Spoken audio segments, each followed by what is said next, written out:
మోతీచూర్ లడ్డు అంటే ఎవరికి ఇష్టం ఉండదు చెప్పండి. మోతీచూర్ లడ్డు అంటే అందరికీ ఇష్టమే.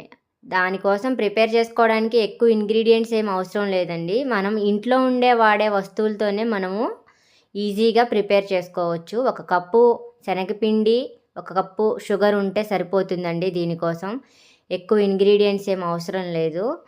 మనం ఇంట్లోనే ఈజీగా ప్రిపేర్ చేసుకోవచ్చు. హెల్తీగా కూడా ఉంటుంది ఇంట్లో చేసుకుంటే. దానికోసం 1 కప్పు శనగపిండి, 1 కప్పు షుగర్, కొద్దిగా ఇలాచి, మీకు నచ్చితే ఫుడ్ కలర్, లేకుంటే ఆప్షనల్ అండి, అవసరం లేదు. వీడియోలో చూపెట్టిన విధంగా పిండిని అలా కలుపుకోవాలి. తర్వాత ఆయిల్లో డీప్ ఫ్రై చేసుకోవాలండి. పిండిని ఇలా వీడియోలో చూపెట్టిన విధంగా బ్యాటర్ని పోసుకొని ఫ్రై చేసుకోవాలి. మీడియం ఫ్లేమ్లో పెట్టుకొని ఫ్రై చేసుకోండి. ఫ్రై అయిన తర్వాత ఒక గిన్నెలోకి తీసుకొని పక్కన పెట్టుకొని చల్లారి పెట్టుకోండి. అవి చల్లారిన తర్వాత ఏదైనా మిక్సీ జార్ కానీ ఫుడ్ ప్రాసెసర్ కానీ తీసుకొని చిన్న చిన్న ముక్కలుగా కట్ చేసుకుని దానిలో వేసుకొని పల్స్ మోడ్లో వాటిని చిన్న చిన్న ముక్కలు అయ్యేటట్టుగా గ్రైండ్ చేసుకోండి.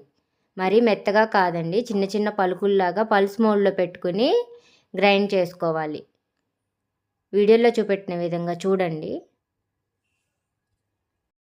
గ్రైండ్ చేసిన దాన్ని గిన్నెలో వేసుకుని పక్కన పెట్టుకోవాలండి. చూడండి, నేను చేతితో చూపిస్తున్నాను ఏ రకంగా పల్స్ మోడ్లో పెట్టుకుని చేసుకోవాలో. ఆ కన్సిస్టెన్సీలో గ్రైండ్ చేసుకుంటే సరిపోతుందండి. తర్వాత స్టవ్ పైన గిన్నె పెట్టుకొని దానిలో 1 కప్పు షుగర్ని వేసుకుని హాఫ్ కప్పు వాటర్ని పోసుకుని వేడి చేసుకోవాలి.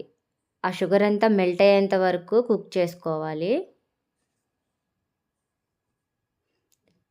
షుగర్ మెల్ట్ అవుతుంది చూడండి, కలుపుకుంటూ మెల్ట్ చేసుకోవాలండి.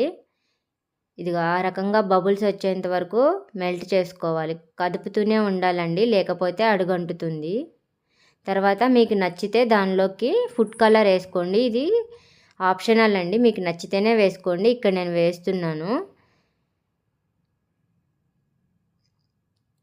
గరిటెతో అంతా ఒకసారి కలుపుకోవాలి, అదంతా మిక్స్ అయ్యేలాగా. తర్వాత మనం ఆల్రెడీ ప్రిపేర్ చేసి పెట్టుకున్న బూందీది ఉంది కదండి, అది దీనిలో వేసుకోవాలి. వేసుకుని ఒకసారి మొత్తం అంతా కలుపుకోవాలండి. మీడియం ఫ్లేమ్లో పెట్టుకుని ఇదంతా కుక్ చేసుకోండి. షుగర్ని మెల్ట్ చేసేటప్పుడు ఎక్కువ వాటర్ పోయకూడదండి. ఎక్కువ వాటర్ పోస్తే ఇది ఇప్పుడు ఎక్కువ టైం పడుతుంది ఉడికించుకోవడానికి. అందుకని ఒక కప్పు షుగర్కి హాఫ్ కప్పు వాటర్ మాత్రమే పోయాలి. ఎక్కువ పోస్తే ఎక్కువ టైం పడుతుంది ఇది కుక్ అవ్వడానికి, మెల్ట్ అవ్వడానికి కూడా ఎక్కువ టైం పడుతుంది. సో 1 కప్పు షుగర్కి హాఫ్ కప్ వాటర్ సరిపోతుందండి. ఇదంతా కలుపుకుంటూ చేయాలండి, ఎందుకంటే అడుగంటుతుంది. మీడియం ఫ్లేమ్లో కానీ సిమ్లో కానీ పెట్టుకుంటూ ఫ్లేమ్ని తగ్గించుకుంటూ పెంచుకుంటూ కుక్ చేసుకోవాలి. ఇది దగ్గర పడేంత వరకు కుక్ చేసుకోవాలి. కొద్దిగా దగ్గర పడుతున్నప్పుడు దాంట్లోకి కొద్దిగా నెయ్యి ఉంటే వేసుకోవచ్చండి, బాగుంటుంది. ఇది కూడా ఆప్షనలే.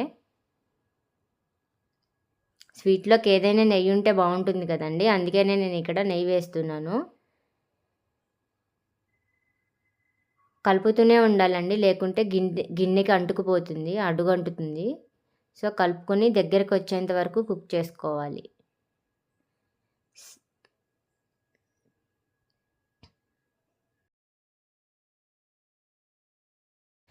అంతేనండి, పెద్దగా టైం కూడా పట్టదు. ఇంట్లో ఉన్న ఇంగ్రీడియంట్స్తోనే ఈజీగా ఇంట్లో హెల్తీగా ప్రిపేర్ చేసుకోవచ్చు.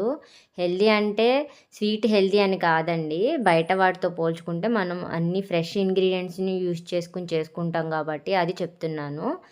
మీరు కూడా ఒకసారి ట్రై చేసి చెప్పండి. నా ఈ ప్రాసెస్ కనుక మీకు నచ్చినట్లయితే ప్లీజ్ ఒక లైక్ చేయండి, అలాగే ఒక చిన్న సబ్స్క్రైబ్ అయితే చేసుకోండి. మీరు అలా చేస్తే నాకు స్వీట్ తిన్నంత హ్యాపీగా ఉంటుంది. ప్లీజ్ ఒక సబ్స్క్రైబ్ అయితే చేయండి. ఉంటాను, బాయ్.